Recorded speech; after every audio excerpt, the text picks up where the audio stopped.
안녕하십니까. 날씨 더운데 어떻게 지내고 계신지요. 정말 푹푹 찌는 날씨입니다. 한 걸음도 도로에서 걸음을 옮기기가 힘든 그런 정도의 뜨거운 햇볕이 내리쬐고 있습니다. 여러분들 건강관리 잘 하시고요. 이런 가운데 또 언제 어느 때 폭우가 들이닥칠지 모릅니다. 여러분들 항상 예방 그리고 내 생명을 지키는 것은 내가 잘 대비해야 된다는 거 잊지 마시기 바랍니다. 매일신문 배종찬의 정치폭격 진행을 맡은 배추도사 배종찬입니다. 저도 배추도사인데 지금 너무 더워서 파랄파랄해졌습니다. 여러분들 건강 잘 챙기시고요.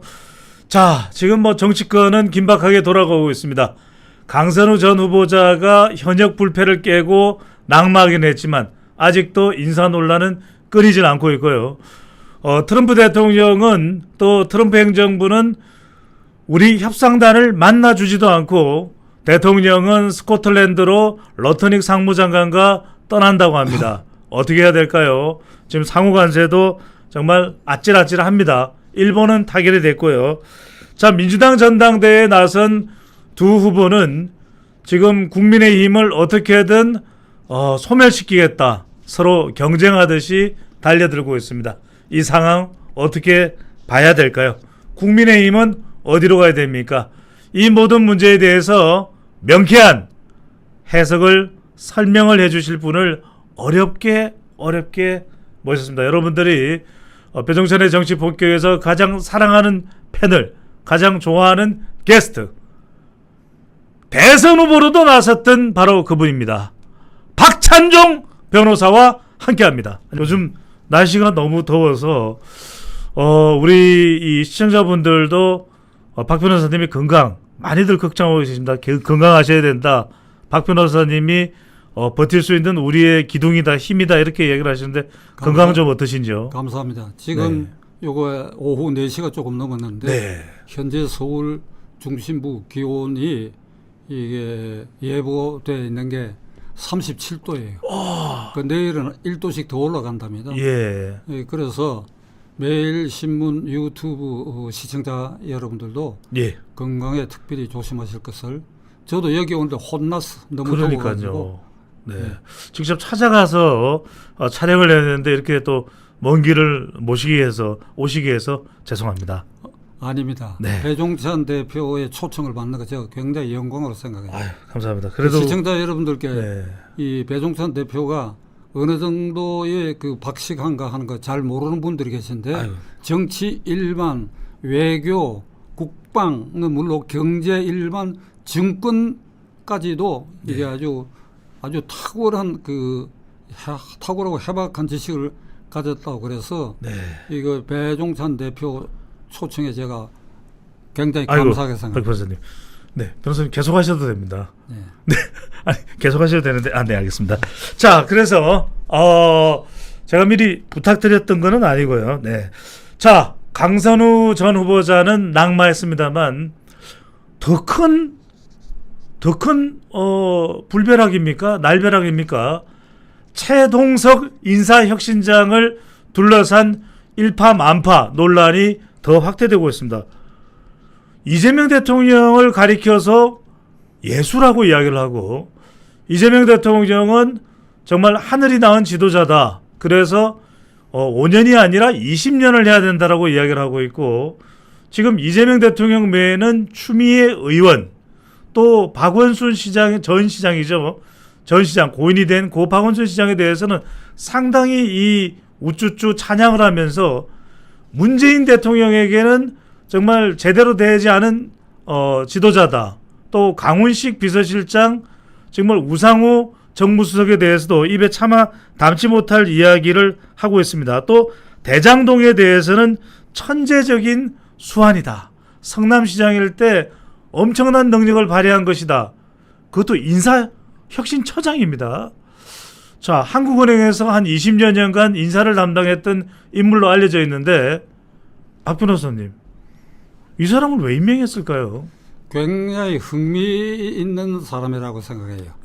개인적으로도 그 사람이 연구 대상으로 할 필요가 있다고 생각하는데, 그러니까 이재명 대통령이 육공화국의 9번째 대통령인데 그 9번 대통령 중에 이런 식으로 그 대통령을 찬양하고 높이 띄우는 경우가 궁금합니다. 간혹 있긴 했는데 예. 이게 아주 결정적으로 이비어천가 이재명을 띄우는 어천가 명비어천가. 네. 용비어천가는 역대 왕들 그러니까 세종임금이 6대조까지 띄우는 것이 비유해가 이제 이비어천가를 이렇게 찬양가를 부르는 게 그 내용이 예. 웃어야 할지 긴장해야 할지 이게 이재명 대통령의 등장은 국민의 홍복이라 그래서 예.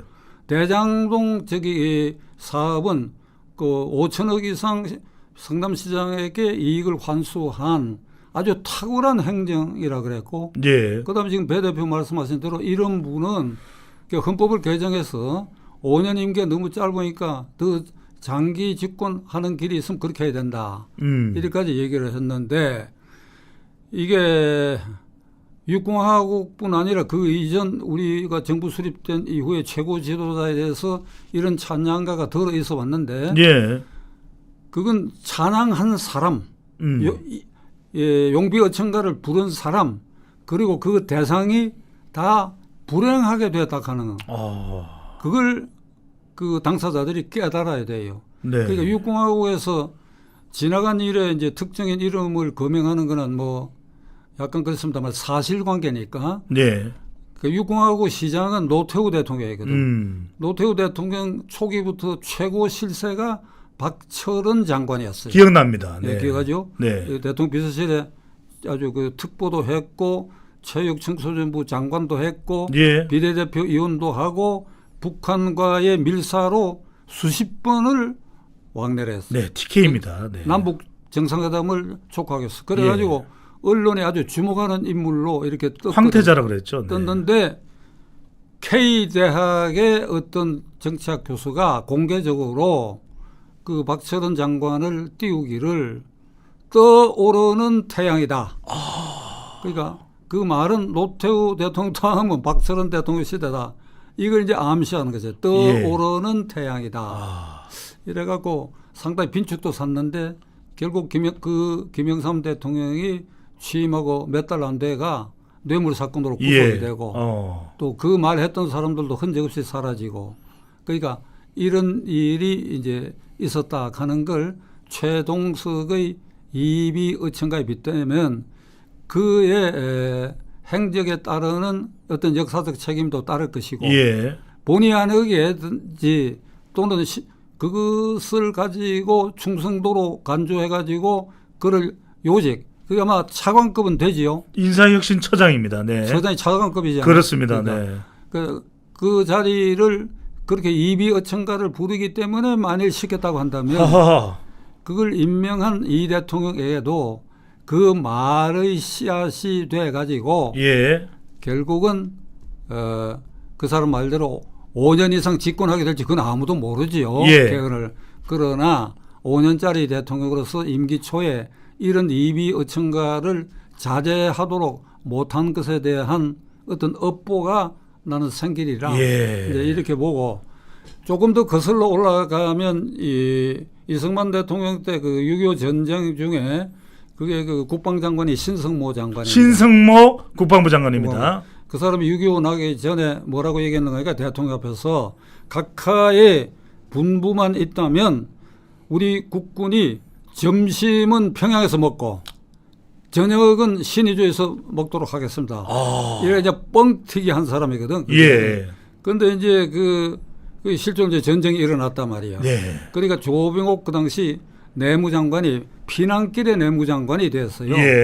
그래가 그 장관직을 사퇴했다고 이 대통령의 독주에 반발해가 사퇴했는데 그 사퇴할 말에 지금 이제 이승만 대통령 이비어천가 그게 화제가 되는데 신성모 국방장관이 이 대통령이 뭐라고 말을 하면 지당하십니다. 그 지당장관 그 다음에 눈물을 줄줄 흘리는 거야. 각하께서 무슨 이 얘기를 하면 감격합니다. 그래서 낭루장관 지당장관 낭루장관이라는 호칭을 들었는데 결국 그 결말로 신성모 씨가 불행하게 끝났고 이승만 대통령도 그런 그런 측근들에 얹혀가지고 결국은 사유를 맞이했다. 예. 이렇게 봐야 될 거 아니냐. 아, 그러니까 최동석 그 이비어천가 파동이 결코 그게 좋은 현상이 아니라는 걸 이 대통령이 느껴야 예. 될 거예요. 만일 이게 그렇다고 해서 이 대통령이 지금 이렇게 혁신처장 임명한 걸 해임할 수도 없을 거 아닙니까? 하?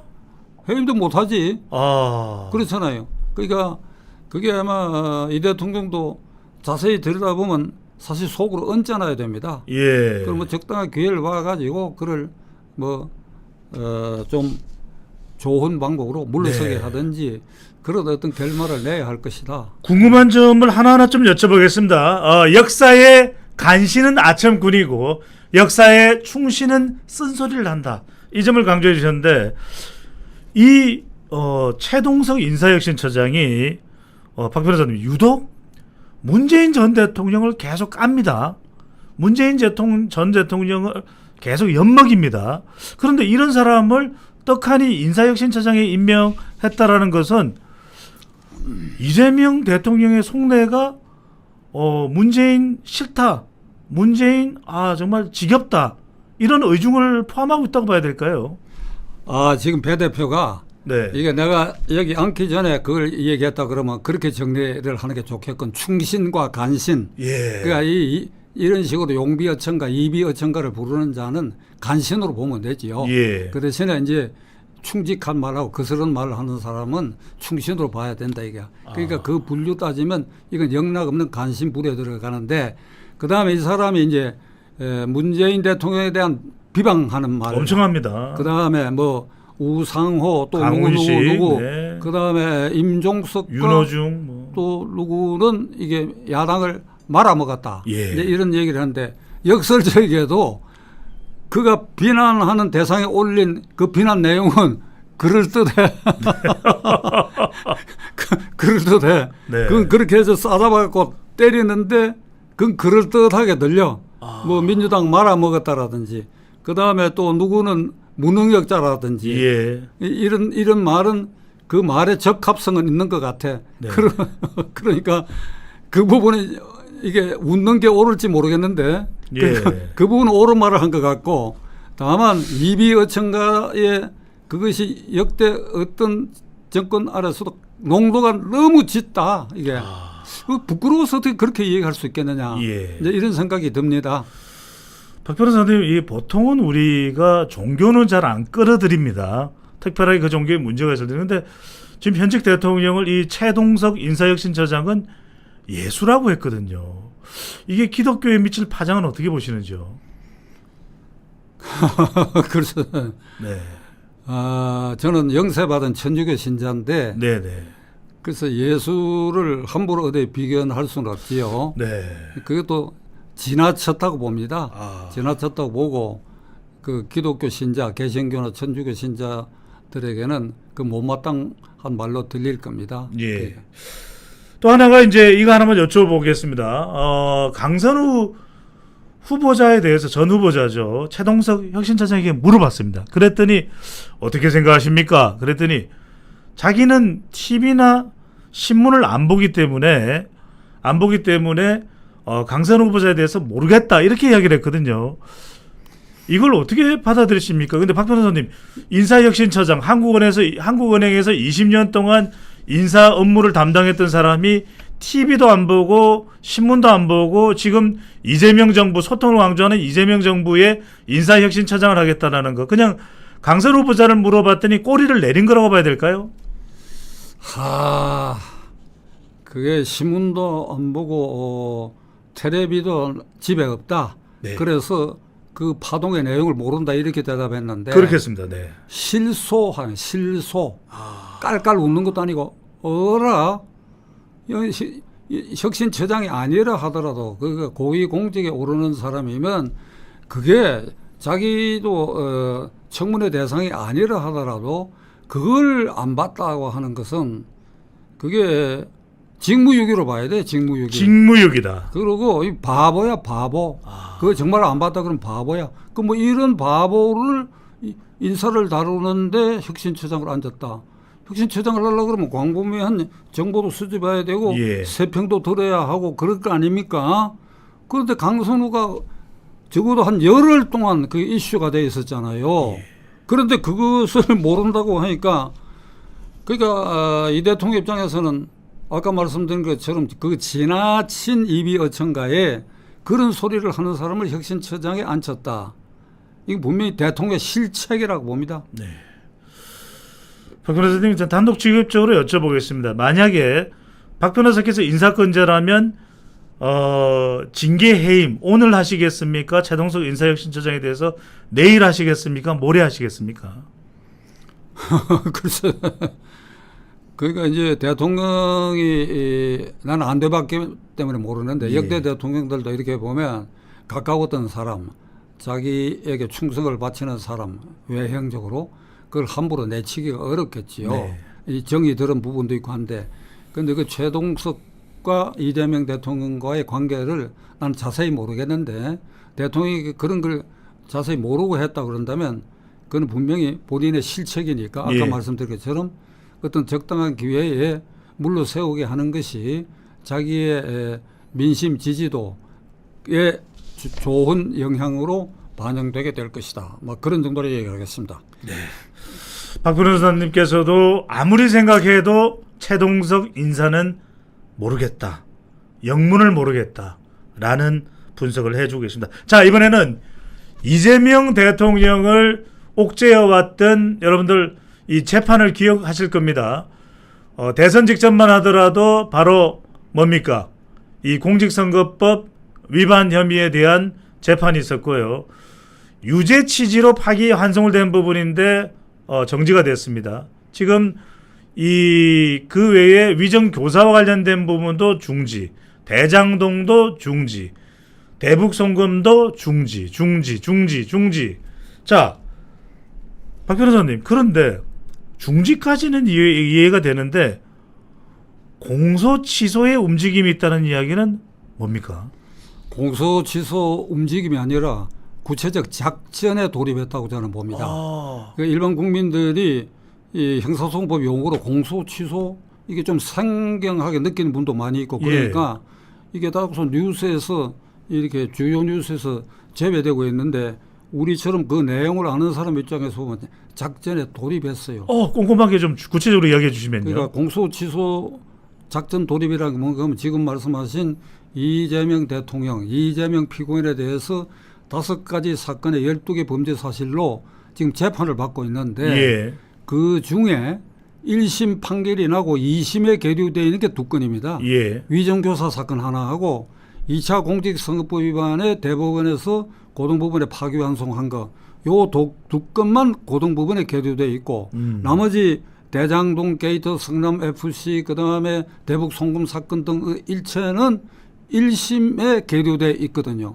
공소 취소라는 건 뭔가 하면 1심에 계류되어 있는 피고인의 사건에 대해서 법무부 장관이 검찰총장에게 이 사건 이렇게 목록을 정해가지고 이재명 피고인에게 제공된 아까 2가지를 빼고 나머지 딱 열거를 해가지고 이것은 공소를 취소해라 하고 공소 취소권을 발동하고 있어. 하명을 할 수 있다고. 그러면 이제 검찰총장은 검사 동일체 원칙에서 그 명령을 반드시 들어야 됩니다. 그걸 안 들으면 본인이 사표되고 나가야 되는데, 그러니까 우리 헌정사의 육공화국 이래에 한 번 딱 그런 일이 있었어. 천정배 법무장관 시절 노무현 대통령 때 천정 법무장관이 동국대학교 교수였던 이정구 피고인이죠. 강정구입니다. 강정구입니다. 그러니까 북한에 가가지고 김일성의 묘소에 참배하면서 글을 남긴 게 김일성 주체 사상 정신으로 뭐 통일을 어쩌고 하는 거, 이게 이제 문제가 돼 국가보안법 위반으로 재판을 받게 됐는데 이걸 천정배 장관이 장관 취임하자마자 그 당시에 김종면 아마 검찰총장일 겁니다. 맞습니다. 이름은 내가 확실치 않은데 다 제 후배들인데 그게 강정구 피고인에 대한 국가보안법 위반 사건은 공소로 취소하라 명령을 내렸어요. 그 명령이라는 게 종이족지 않아요. 요새는 이제 SNS 시대니까 SNS상으로도 장관이 지시할 수도 있겠죠. 전자결제를 하겠죠. 그렇지. 그러니까 이게 딱 목록 정해가고 이렇게 해가지고 그 김 총장이 공소 취소 했어요. 하고 즉각 본인이 사표를 냈어. 예. 내가 명령은 받았지만 법률상 장관의 그 상명하복 관계 이건 반드시 종속돼야 되니까. 그러나 내 양심상 이건 도저히 옳지 않다. 그래갖고 이 양반이 6개월 총장된 6개월 만에 사표를 내고 예. 지금 야인 생활을 하고 있는데 이런 사례가 하나 있어요. 근데 이번에는 이게 하나가 아니고 5개 사건이란 말이에요. 예. 아까 말씀드린 2개를 빼고 나머지 전부를 몽땅 이렇게 나열해가지고 이렇게 공소 취소 명령을 정승호 장관이 하면 그만이에요.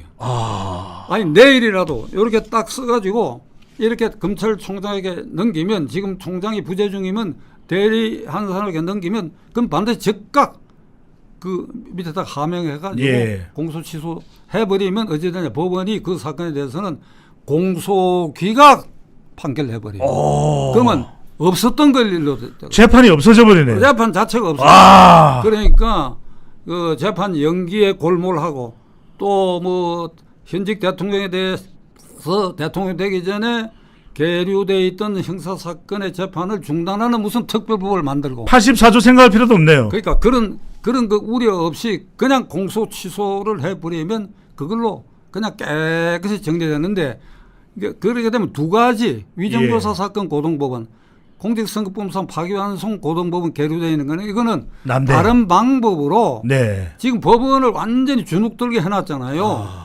그러니까 위정교사 사건 1심이 무죄 났으니까 2심 무죄 나고 그대로 적당한 때 고시키고 파기환송된 이것도 적당한 때 고시키고 이제 이런 전략이 있는데 가장 중심이 되는 것은 대북 송금 사건, 대장동 사건, 성남 FC 사건 등이란 말이죠.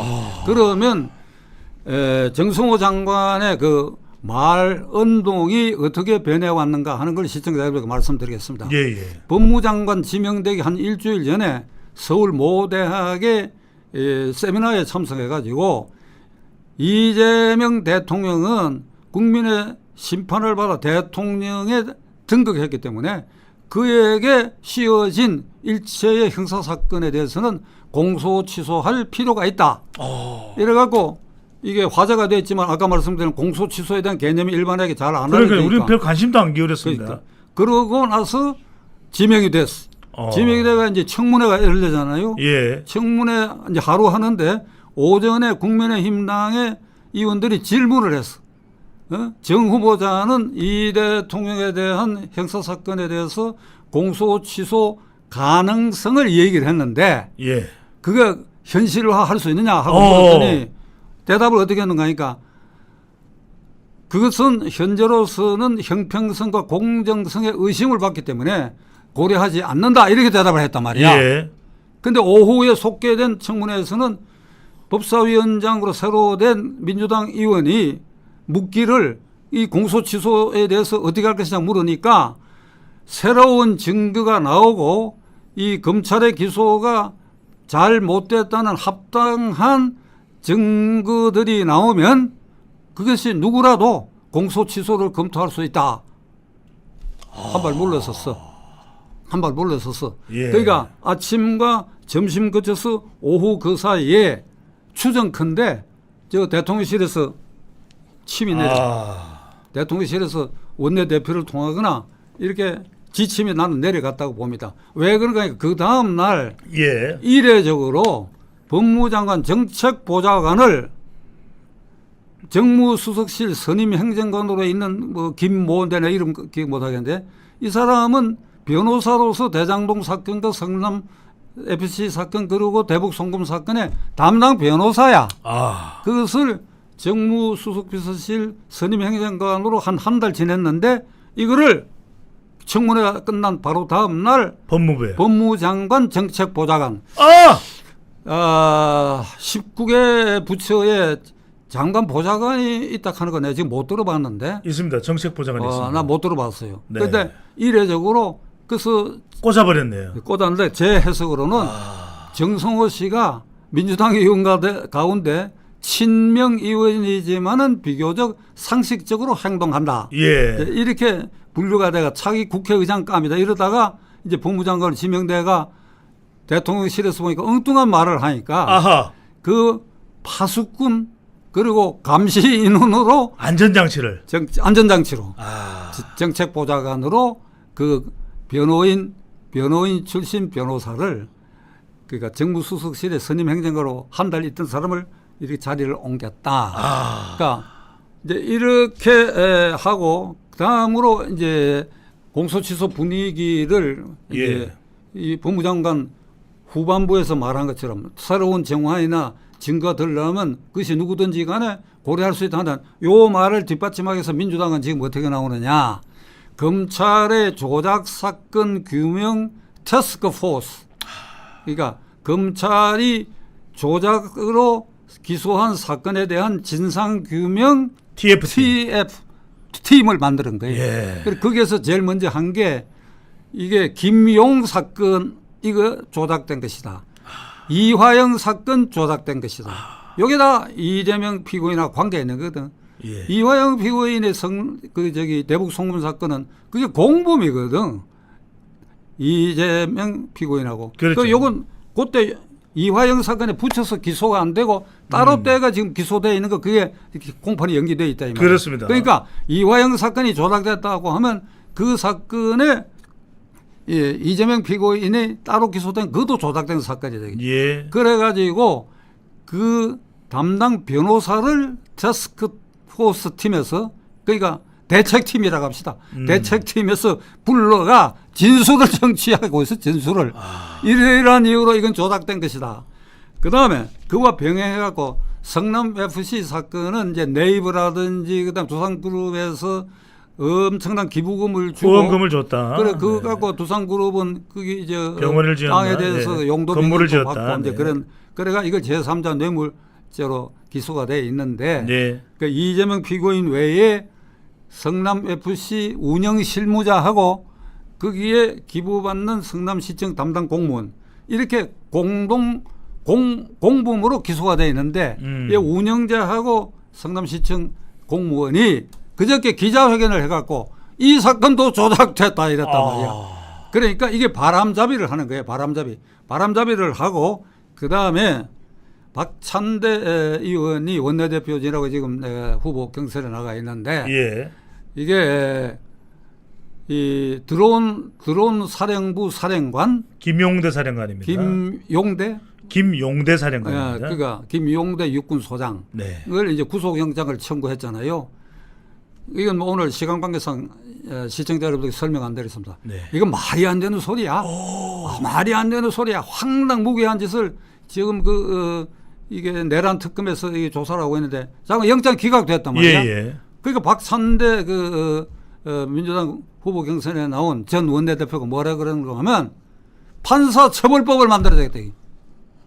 그러니까 이게 전부 공소취소의 분위기 조성하는데 이게 다 일조한다고 저는 생각해요. 그러니까 이런 강경 발언도 쏟아내는데 요것만 떼서 시청자 여러분 말씀드리고 싶은 것은 그래 판사처벌법 만들어라. 그러면 이재명 1차 공직선거법 권순일 대법관이 무죄 판결한 거 예. 위정사건 1심 무죄 판결한 거 그다음에 2차 공직선거법 대법원에서 파기환송된 거 고등법원에서 처음에 무죄한 거 그 판사들도 처벌법에 만들어 처벌 대상을 해야지. 그러니까 이게 하늘과 땅을 뒤집는 이런 이제 망동 행위를 막 하는데 이게 세계 특검에서 연일 막 뭐 쏘아대고 이제 이러는 과정을 통해 가지고 어리둥절 해갖고 이런 사이에 거기에 이제 공소 취소라고 하는 걸 집어넣으려고 기회를 보는데 또 하나 바람잡이는 8.15 일반 사면과 이제 복권을 대규모로 시행할 것 같아요. 잠깐만요. 지금 7월인데 8월 15일 강복절 특별사면으로 대규모가 단행될 것이다. 조국도 포함될 것인가? 이하영도 포함될 것인가? 어떻게 진행되고 있습니까? 거기에 이제 최순실을 이게 특별사면한다는 설이 있는데 아마도 그렇게 할 가능성이 있다. 나는 그렇게 봅니다. 최순실을요? 예, 징역 10년을 지금 살았거든. 그러니까 요거를 요 얼마 전에 잘 알려진 언론인 2명하고 이 대통령 회식하는데 그때 그 중에 한 사람이 이걸 건의했다고 그래요. 정규제 조갑제 말씀하시죠? 그렇게 알려져 있는데 네네.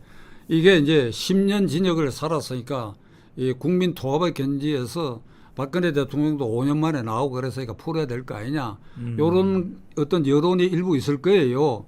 근데 요거 기둥으로 해가 여기다 뭐를 붙이려고 하는 거니까 지금 배 대표가 말씀한 것처럼 이화영 붙이고 김용 붙이고 김인섭 그러니까 백현동 사건의 그 로비스트 진역 5년이 확정된 거 거기에 조국도 붙이고 요렇게 띄워 가지고 만일 이걸 결행할 가능성이 있다 이거야. 결행을 하는데 요런 분위기를 띄우는 것도 이게 억울한 사람들이 처벌을 많이 받았다 하는 이런 분위기. 그러니까 검찰이 사건 조작을 했다 뭐 이런 분위기에 이렇게 무더기처럼 이렇게 쌓아 올려 가지고 공소 취소를 슬며시 이렇게 해버린다 하는 작전이다. 그러니까 8.15 때 이런 사람들이 안 되더라도 적어도 금년을 넘기고 내년 봄은 절대 저는 지방선거 전까지는 공소 취소가 나는 단행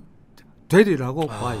그러면 자 이게 이제 시청자 여러분들이 이걸 지금까지 별 관심이 없었다 그러면 제가 설명한 것을 이해해서 들으신다면 이거야말로 어떻게 되는가 하니까 대한민국을 부정하는 행위입니다. 사법 질서를 근간으로 흔드는 건 말할 것도 없고 헌법을 파괴하는 행위고 그러면 하나 예를 듭시다.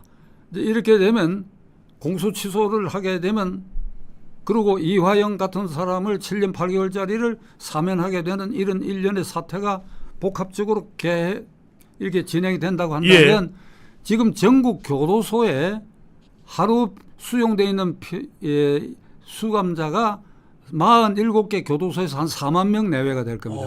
그러니까 매일 석방되고 또 구속도 되고 이렇거든요. 연이요. 네. 그중에 7년 8개월 확정형 받은 사람은 별로 많지 않습니다. 많지 않아요. 그러니까 이화영보다도 낮은 형벌을 받은 사람이 대부분이에요. 간첩이나 국사범 폭력법을 제외하고. 그러면 그 사람들 입장, 그 다음에 이재명 피고인에게 걸려있는 그 사건보다도 훨씬 가벼운 사건으로 재판받고 실형 선고받아서 복역하고 있는 사람들의 심리가 어떻겠느냐.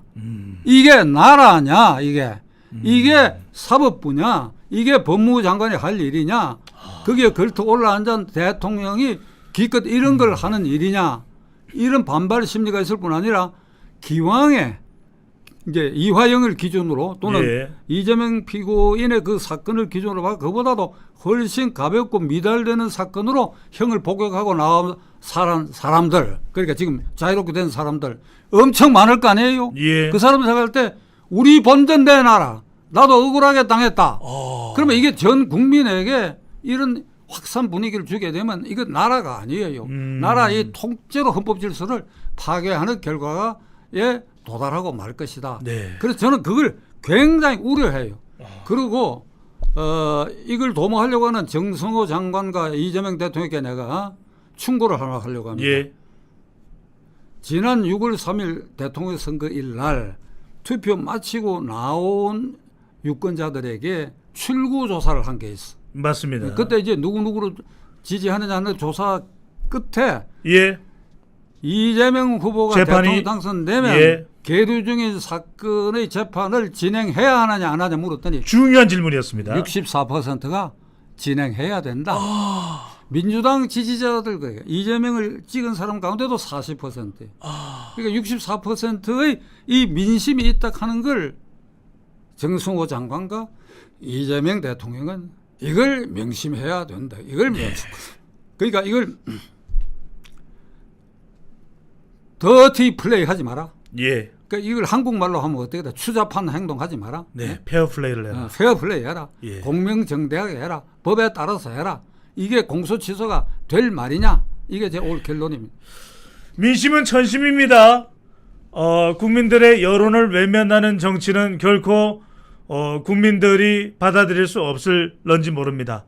그런데 더 중요한 일이 벌어지고 있습니다. 우리 국가 내에서 일어나는 일도 일어나는 일이고 사법 질서를 구현하는 것도 구현하는 일인데 국가의 존망이 걸린 일입니다. 바로 한미 관계입니다. 상호 관세입니다. 미국의 2+2 협상을 하러 가겠다고 하는 구윤철 부총리는 인천공항에서 묶였습니다. 스콧 베센트 재무장관이 취소했기 때문입니다. 지금 필리핀 대통령을 만나줬던 트럼프 대통령은 우리 협상단에 대해서는 별다른 이야기 없이 이렇게 이야기합니다. 소고기를 왜 못 받아들이는지 모르겠다. 어느 나라를 겨냥하고 있는 것일까요? 그러면서 러터닉 상무장관과 함께 트럼프 대통령은 스코틀랜드로 갑니다. 왜 가는지 모르겠습니다. 자, 한미관계. 박 변호사님은 정말 지난 50년, 60년의 한미관계를 고스란히 기억나실 겁니다. 이랬던 적이 있습니까? 한미관계는 오늘 현재 분위기로 봐서는 거의 파탄 직전이다. 그러니까 교량이 4개가 있으면 한미관계에 걸쳐 있는 교량이 4개가 있으면 네. 2개는 이미 파괴된 상태다. 무슨 말씀입니까? 그러니까 그렇게 비유할 수 있다. 네. 그러니까 4개 중에 2개는 파괴되고 2개가 지금 남아있는 상태인데 네. 이 2개를 복원해야 되거든요. 네. 그런데 김대중 대통령, 노무현 대통령, 문재인 대통령 그리고 이재명 대통령 이럴 때까지 이게 반미를 주도했던 사람들이 정권 실세가 되고 이번 이재명 정권 들어서고는 그 상징적 인물이 네. 이 김민석 의원입니다. 그러니까 386 세대가 486 되고 586 되는 과정에서 국회의원 거쳐가지고 장관하고 그리고 드디어 총리까지 올라간 이게 상징적 인물이에요. 그러니까 그들이 이제 82학번일 겁니다. 김민석, 그 다음에 이 연세대학교 총학생회장하고 우상호, 송영길, 네. 그 다음에 고대 총학생회장하고 이인영, 김영춘, 요 셋이 똑같은 학년에 82학번일 겁니다. 83이 아니면 82학번이에요. 네. 그러니까 요게 386 세대 중심 세대거든. 요게 이석기는 81학번이야. 네. 통진당에.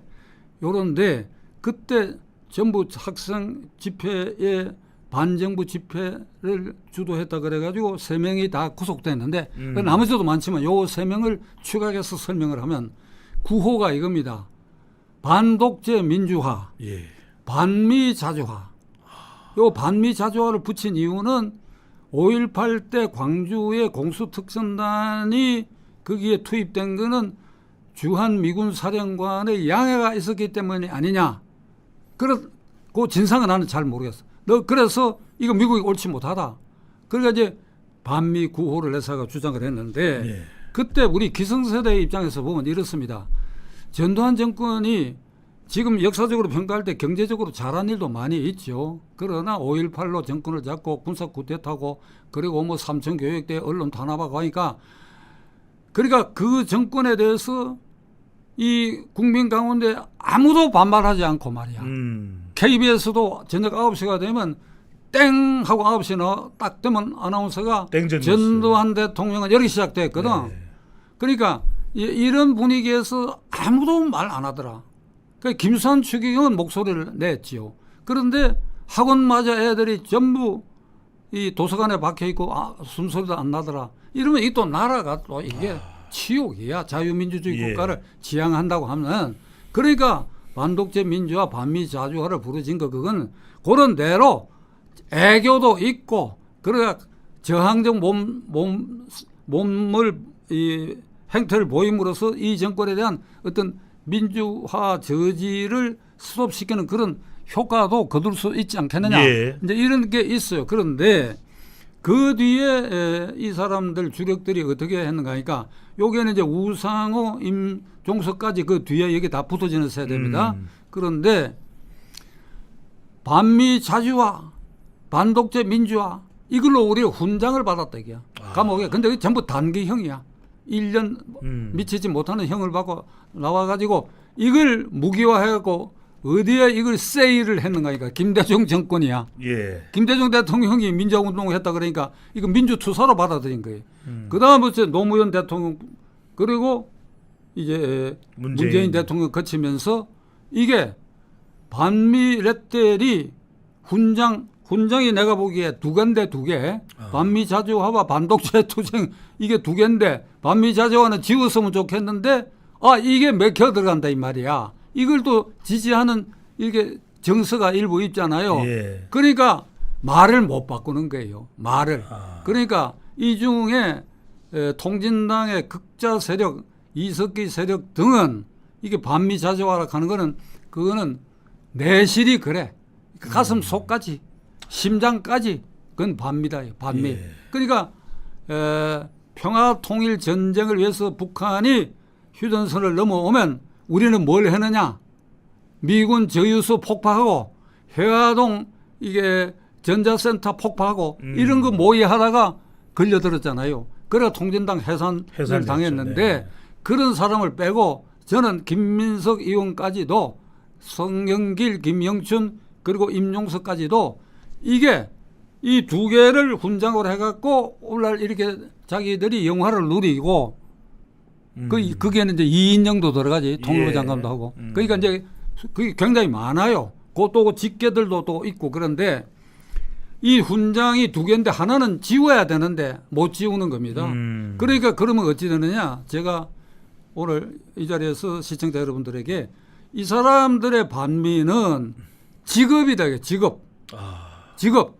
자기들의 현재 기득권을 유지하기 위한 무기, 도구로서 반미고 이걸 사실은 가슴 속에는 이게 떼어져 있다. 떼어져 있고 뭐냐? 친미다. 이게 문제다 이게. 이게 실속은 친미다 이거야. 그 증거로 지금 말한 그 사람들 자녀들이 다 미국 유학하고 있잖아요. 김민석 국무총리의 자녀도 미국 유학이네요. 그게 보통 대학이 아니고 이게 주립대학에는 이제 텍사스 주립대학 같은 거는 전액 학비 면제입니다. 그 학원사들 많이 가 있는데 브라운 대학은 이게 그러니까 뭐라 하노 그 동부 그 아이비리그입니다. 아이비리그에 들어가는 거로 학자금이 비싸요. 뭐 1년에 1억 2억이 나옵니다. 그다음에 윤미향 의원의 딸도 학비 비싼데 어디 예술계 계통에 들어갔고 임종석의 딸도 시카고에 그 학비가 비싼데 다 들어가요.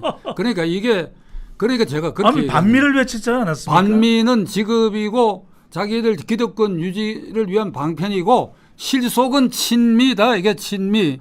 뭐 오늘 시간 관계로 내가 중국 얘기는 안 하겠는데 중국 지도층도 비슷해. 예. 반미는 직업이고 친미 엄청난 돈들을 미국에 다 갖다 놨거든. 장제민을 비롯해가. 그러니까 시진핑이 대만을 함부로 못 건드리게 됐어요. 근데 그건 다음에 얘기하기로 하고. 그런데 이제 이게 자기들 기득권 유지하기 위해서 반미해야 되니까 지소미아 한일 간의 정보 교류 그것도 협정입니다. 이제 폐기했다가 다시 살리긴 했지만은 그럼 지금도 그 진성준인가 하는 민주당 정책위의장 그거 다 후배 세대들인데 이렇게 얘기해요. 미국에 대해서 우리가 당당하게 나가야 된다. 당당하게 나간다는 그 말에 박수 보낼 사람들이 많지. 나도 당당하게 나가야 돼. 당당하게 나가면서 우리의 국가 이익을 추구하는데 미국을 짓밟듯이 일테면 뭐라 그럽니까? 일본말 이거 하기가 그런데 이지메라 가라 뭐라 하노? 왕따. 왕따 시키는데 쾌감을 느껴가지고 그래서 자기들 기득권을 더욱 강화하는 무기로 반미를 해서 그런 말을 쏟아내면 안 된다. 그다음에 미중 관계에 있어서 안보는 미국, 안보는 미국, 경제는 중국, 경중. 이거 틀린 생각이야. 이게 말이죠. 국경이 가까운 나라일수록 관계가 나쁩니다. 항상 한쪽이 한쪽을 잡아먹으려고요. 그러니까 우리가 북한을 건너뛰어 갖고 중국하고 러시아하고도 국경이 맞대어 있으니까 항상 사이가 나빠요. 미국은 멀리 있어요.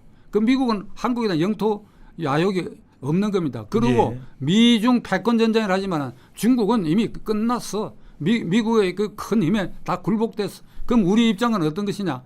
한미 동맹 때문에 전쟁이 억지되고 전쟁이 억지된 그 바탕 위에 산업화에 성공을 했다.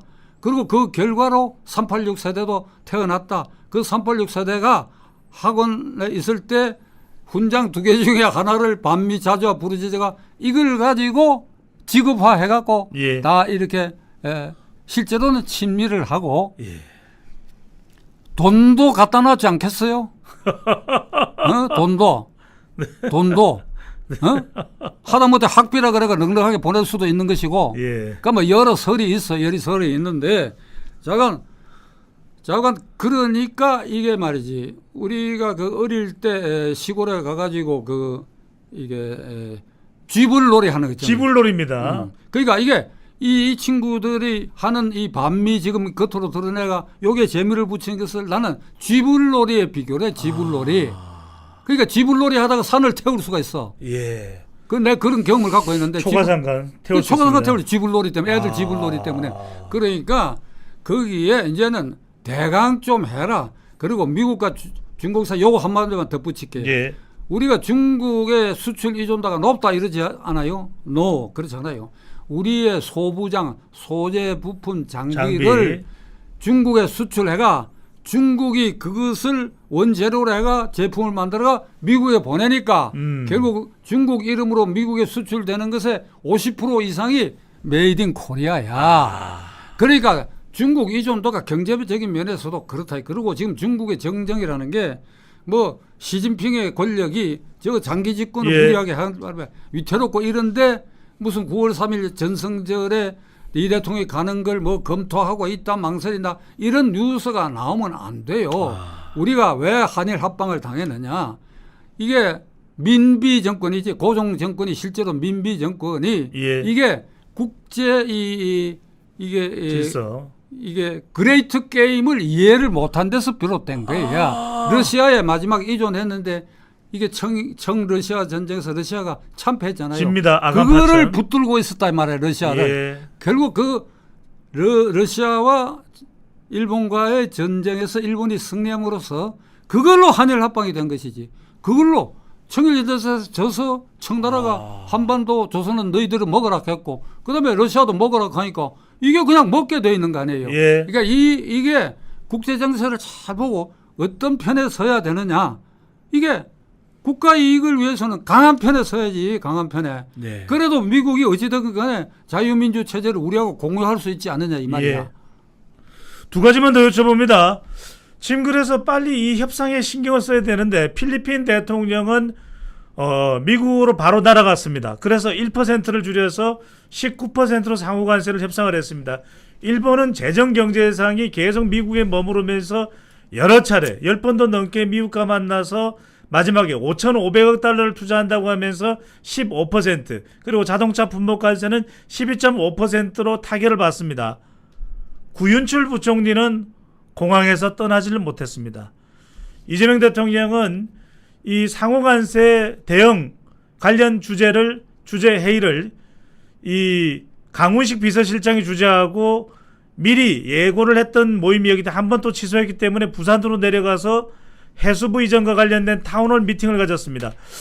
지금 이런 이야기가 나옵니다. 왜 이 이재명 대통령이 트럼프 대통령과 전화도 해서 가겠다. 나도 가서 바로 협상을 할 테니까 한국에는 최고의 혜택을 달라. 왜 이러지 않는지를 궁금해하고 있습니다. 또는 미국이 혹시라도 중국과의 관계 때문에 이재명 대통령에 대해서 불신을 하는 건 아닌가라는 의구심이 있기도 합니다. 박 변호사님 어떻게 보시는지요? 제 의견인데 미국 조야가 불신과 의심이 들도록 돼 있다고 지금. 그러니까 그게 기본이에요. 우선 첫째로 윤석열 대통령 탄핵 발의했을 때 1차 탄핵 발의는 기각되지 않습니까? 예. 국회에서 1차 발의할 때의 탄핵 사유의 1호가 뭔가 하면 윤석열 대통령은 한미일 방위 협력 체제를 강화하여 북한의 전쟁 분위기를 조성해서 평화를 위협한 일이다. 이게 1호야.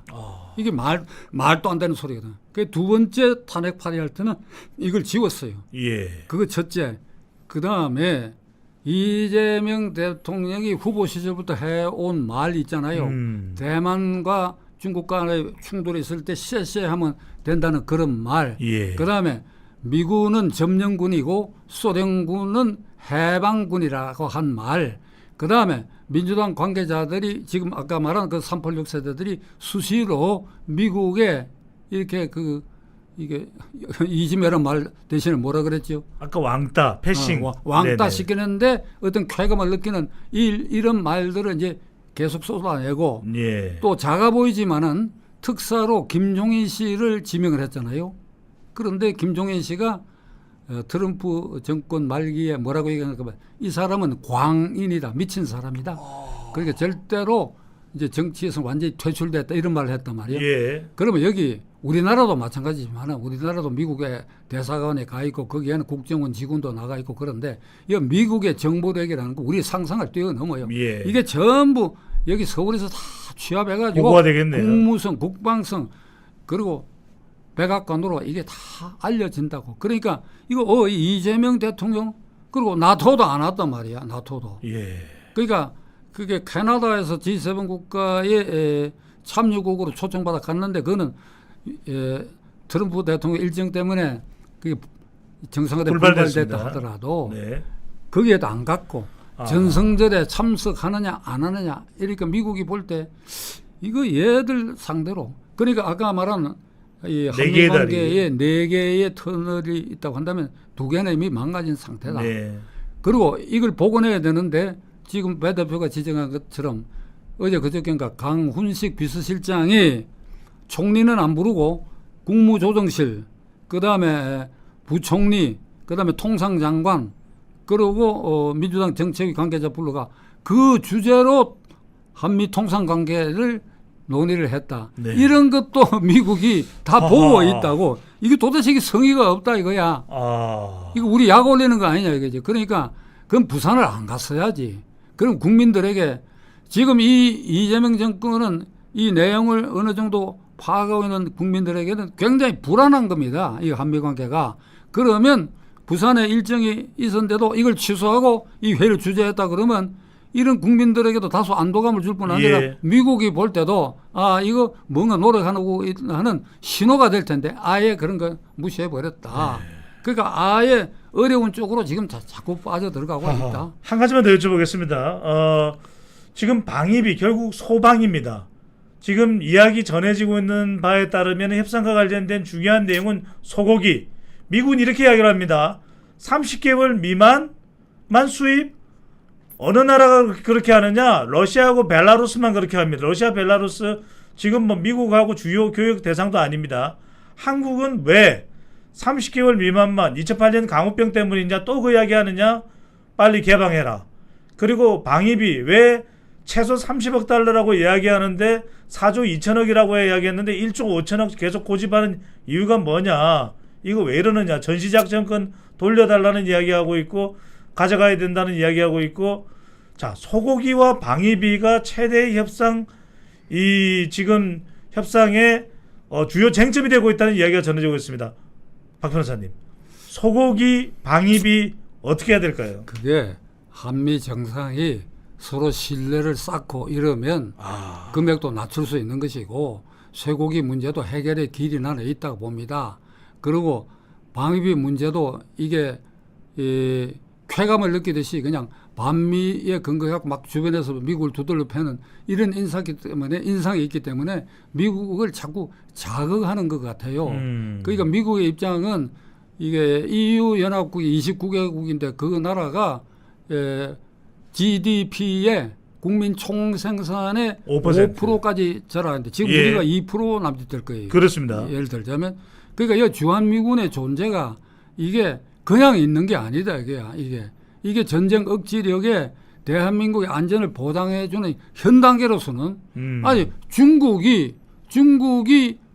정말로 미국을 제치고 이게 패권 국가가 돼 있고 그게 어떤 정도 민주 질서가 된다 그러면 우리가 그쪽으로 붙어야 되겠지.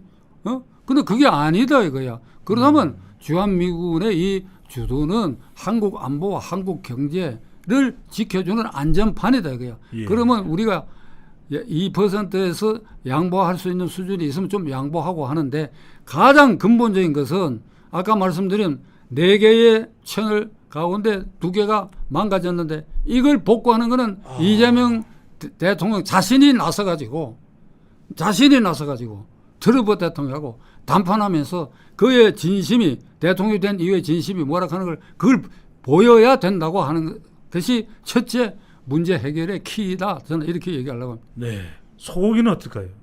그 소고기 문제도 마찬가지지. 네, 미국이 말이지 광우병 파동에 대해서 굉장히 불쾌하게 생각하고 있게 이게 그 광우병 환자 안 생겼잖아요. 그러니까 한국이 자꾸 이런 이제 반미 분위기에 그 미선이 누구 그저 효선이 그 사건도 있잖아요. 2002년입니다. 그러니까 그 장갑차의 교통 사고인데 이것도 예. 그냥 반미에 얻고 여기에 재미를 느껴가지고 거기에 올라탄 게 지금 아까 말한 386 세대의 중심 세력들이다. 그러니까 그 사람들이 생각을 고쳐 먹고 대통령도 그렇게 조언을 하고 대통령도 어떤 결단을 해야 된다. 이런 얘기. 특사단에 왠지 박찬정 변호사가 가실 수는 없는지 이런 생각이 든 건 저만일까요? 네. 자, 이번에는 민주당 전당대로 갑니다. 그런데 민주당 전당대 이제 8월 2일 얼마 남지 않았습니다. 이제 수해 때문에 영남과 충청권 경선을 제외하고는 다 취소되고 8월 2일 한 방에 결정됩니다. 박 변호사님. 그런데 이 전 민주당 전당대회를 앞두고 정청래, 박찬대 이른바 선명성 경쟁을 벌이고 있습니다. 내가 국민의힘을 깡그리 없애버리겠다. 지금 정청래 의원은 위헌정당 해산 심판 청구권을 행사해서 아예 정당을 없애버릴 것이다.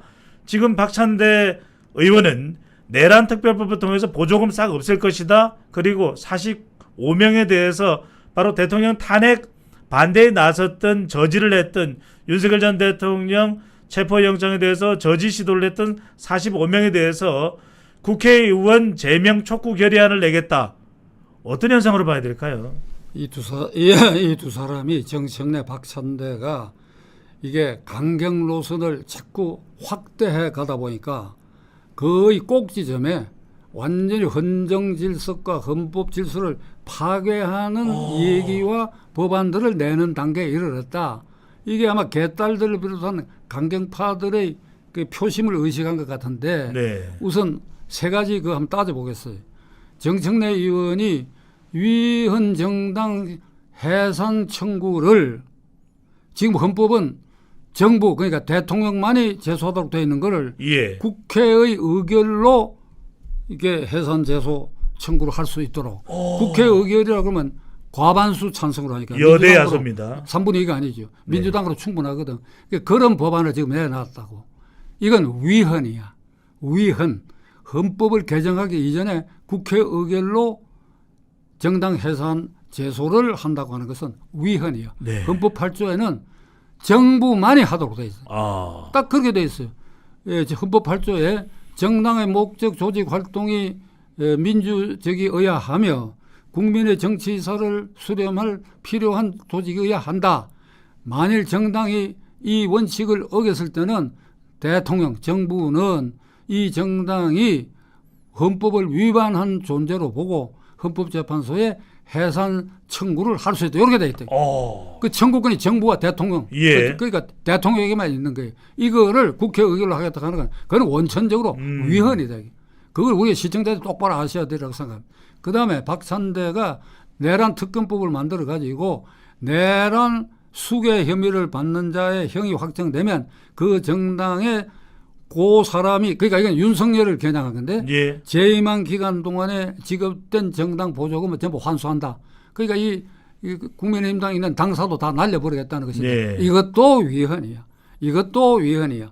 정당 자유조항을 위반했을 뿐 아니라 연좌제, 개별 책임을 전체에 연좌시키는 거. 이 두 가지 원칙에 위반되니까 이것도 위헌인 법입니다. 네. 그다음에 박찬대가 45명. 어제 그저께 말한 45명의 국민의힘당 의원이 윤 대통령 구속영장 집행에 반대하는 거예요. 그러니까 이게 어디서 내란 동조가 되느냐 이 말이야. 내란 동조가 아니지 이거는. 집행에 반대했다 이게. 그리고 거기서 그 사람들이 폭력이나 그걸 행사한 일도 없다 이게. 국회의원은 46조에 헌법 46조에 헌법과 법률에 의하여 독립하여 양심에 따라 직무를 행한다 이렇게 돼 있다고. 그러니까 본회의장에 참석하고 말고 집회에 참석하고 말고 그 집회가 정말 내란 선동하는 집회 같으면 모르겠는데 그거 아니다 이거예요. 근데 그걸 내란 공범을 본다? 이거 말이 안 되는 소리. 더 이상 얘기하면 내 목이 아프다. 예. 그래서 이제 곧 마무리를 하려고 하는데 이러는 이유가 뭘까요, 박 변호사님? 더 선명하게 해서 당원들의 선택을 받겠다. 이 목적이 강한 거겠죠. 그 목적이지. 네. 그 목적인데 실제로 이 둘 중에 대표가 됐을 때 그 사람들이 말한 건 내가 다 위헌이라고 했는데도 예. 실행할 가능성은 있지요. 그러면 이제 이걸 깨닫는 민심이 이게 부정적으로 자꾸 쌓일 겁니다. 네. 그래서 어느 이게 비등점에 오르면 폭발하겠지. 아. 그 길로 가겠다는 거야 지금. 근데 박 변호사님, 이게 위헌이라는 말씀을 박 변호사님이 하는데도 불구하고 계속 거론하는 것은 헌법재판소를 믿는 걸까요? 헌법재판소가 이젠 우리 편이야. 우리가 이렇게 하면은 헌법재판소에서 들어줄 것 같아. 이렇게 봐도 될까요? 1. 헌법재판소를 믿고 네. 헌법재판소 완전히 장악됐잖아요. 네. 믿고 둘째로는 지금 이 민주당의 강경파들 이게 이제 둘이 기수라고 봐야 되는데 이들의 지금 생각과 말은 초한지에 나오는 항우와 같은 모습을 보고 있어요. 항우가 이제 초나라의 왕 아닙니까? 예. 유방이하고 싸울 때 항우가 힘이 셌거든. 그래서 그렇죠. 역발산 기계세의 용장이라 이래요. 맞습니다. 저처럼 그렇지 않습니까? 그러니까 한국은. 산을 네네. 남산 같으면 남산을 들어가지고. 뿌리부터 뽑아 올린다. 예. 역발산 산을 뽑아 올리고 기운이 저 온 세상을 덮는다. 지금 민주당 강경파들과 이재명 대표가 하는 게 딱 그 형국이에요. 대통령이 네. 거칠 것이 없다. 기차는 달린다. 그다음에 브레이크도 없다. 그냥 막 달린다. 너희들 지져봐라. 지져도 기차는 간다. 예. 이게 역발상 기계세 같은 보이는데 글쎄 이게 민심과 궁극적인 민심과 선심을 두려워하는 집단이 아닌 것 같아 현재로. 근데 내가 아는 민주당 의원들도 그 안에 많아요. 뭐 이름이 얘기 안 하겠는데 많기 때문에 많기 때문에 얘기인데 이게 거기도 양심 분자들이 있어. 그러니까 당내 의견이 다 모아진 것도 아니고 그러니까 예. 나는 이분들에게 민심 그리고 천심을 두려워해라. 민심은 전수입니다. 박 변호사님이 가장 자주 이야기하시는 내용이고요. 저도 데이터 전문가, 여론조사 전문가이기 때문에 민심은 천심입니다. 역발산 기계세를 이야기했던 항우였지만 초한지의 내용을 보면 결국 민심은 유방이었습니다. 자, 마지막으로 이럴 때 제대로 역할을 해야 되는 것이 제1야당인 국민의힘입니다. 그런데 국민의힘을 보면 지금 김문수, 장동혁, 전한길, 윤희숙, 안철수, 주진우, 양양자, 한동훈. 지금 뭐 어디로 갈지 도저히 알 수가 없습니다. 박 변호사님, 정말 오랫동안의 정치 경험, 지난 50년의 한국 정치를 관통해왔던 그 자리에 박찬종도 있었습니다. 국민의힘 제1야당, 보수의 간판 정당, 스스로 이야기를 하고 있습니다만 얼마나 인정해 줄지는 모르겠습니다만 국민의힘, 돈데보이, 허바디스 어디로 가야 됩니까? 제가 공개적으로 국민의힘당 현재의 상황을 이렇게 요약했습니다. 갈팡질팡, 티격태격, 오합지졸로 전락했다.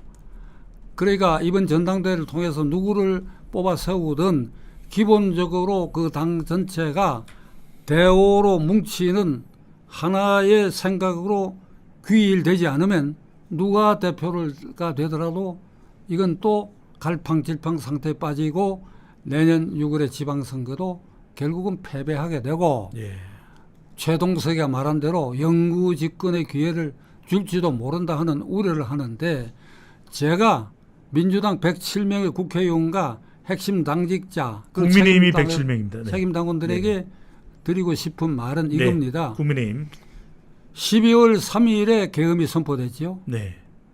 그러니까 3시간 만에 해제됐지요. 예. 그 파동으로 정권을 놓친 거 아닙니까? 정권을 놓쳤어. 네. 빼앗겼다고 보는 게 오히려 나을지도 모르. 멀쩡한 정권을 놓쳤어.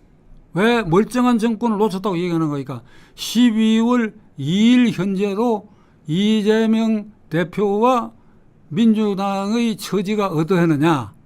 그때 일주일에 한 번씩 주말에 반윤석열 집회를 광화문 서울역 그다음에 남대문 광장에서 했는데 5,000명 정도밖에 안 모여. 그거 기억하실 거예요. 한납니다. 그러니까 이게 민주당 그 유니폼이 나중에는 당원들을 동원하는 상황도 벌어지죠. 네. 그러니까 그 유니폼 입고 나오지 마라. 예. 그냥 자기 복장대로 나오라. 이렇게 할 정도로 위축되어 있었다 이거야. 그런데 여기에 12월 3일 계엄 선포가 3시간 만에 해제되니까 이걸 그냥 내란으로 몰아가지고 정권을 놓쳤다.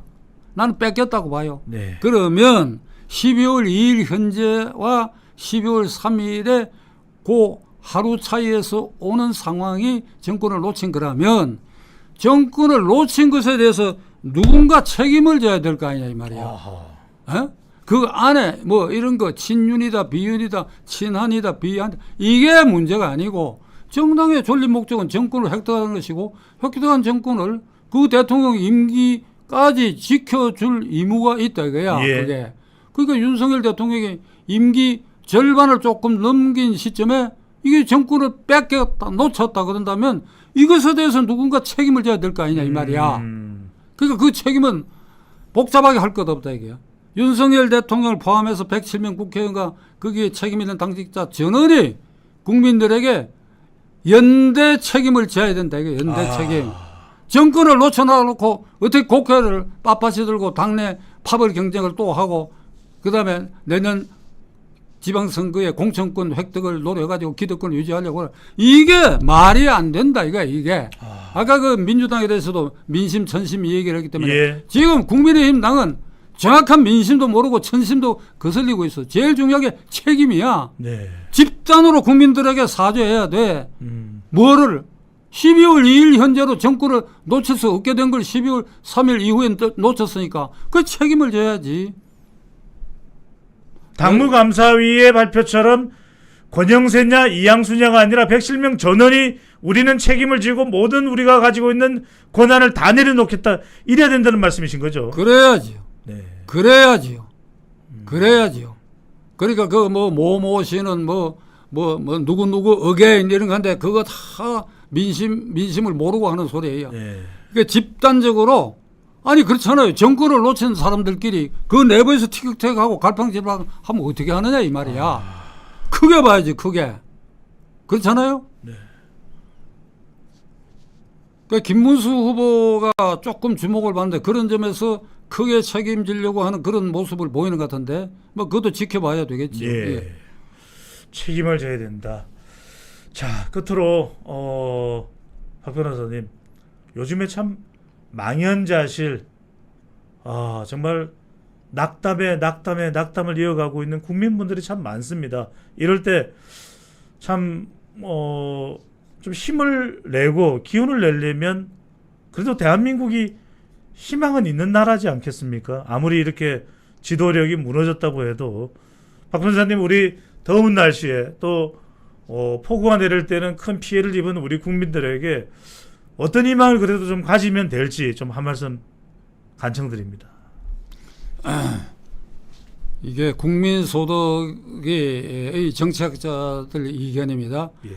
만물이 되지 않는 나라에서는 우리가 흔히 생각하는 민주정치라는 거, 의회정치라는 게 정상적으로 작동하기 어려워요. 그러니까 개발 독재도 있기 마련이고 그런데 5.16 났을 때 우리 국민소득이 1,000불로 안 됐습니다. 1,000달러가 안 됐어요. 그러니까 73년을 기점으로 북한에 비로소 우리 개별 국민소득이 높아지기 시작했대. 그러면 지금 우리가 3만 불 시대야. 그러니까 이 정치적으로 이렇게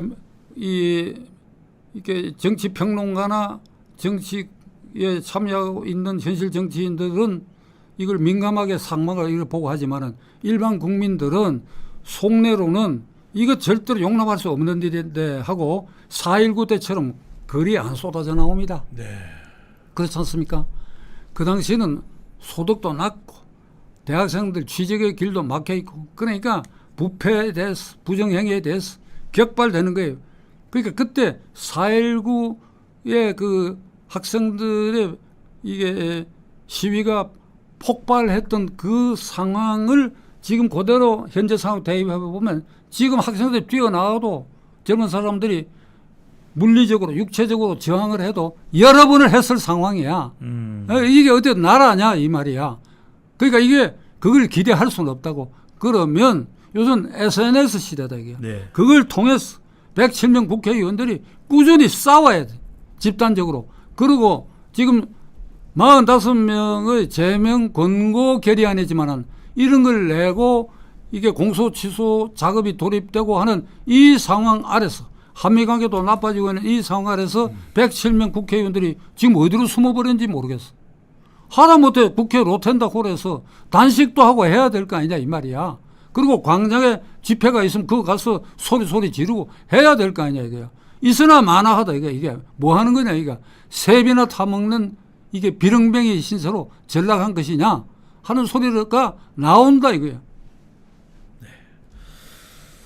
참 박 변호사님의 사자후 또 꾸지람을 듣다 보니까 이게 내일이 아니지는 않구나라는 생각이 듭니다. 과연 여러분들은 박 변호사님의 이 촌철살인 그리고 이 지적을 어떻게 여러분들은 또 이해를 하시는지 곱씹어 봐야 되겠다는 생각이 듭니다. 배종찬의 매일신문, 배종찬의 정치폭격, 이것으로 모두 마무리하겠습니다. 이 정치가 오늘 이 방송을 듣고서 조금은 달라지면 좋겠다는 생각을 하는 건 저만은 아닐 거라는 생각이 듭니다. 오늘 멀리 또 와주셔서 긴 시간을 꼼꼼히 여러분들과 함께 방송을 또 해주신 박찬종 변호사께 감사를 드리고 지금까지 박찬종 변호사와 함께했습니다. 고맙습니다. 감사합니다.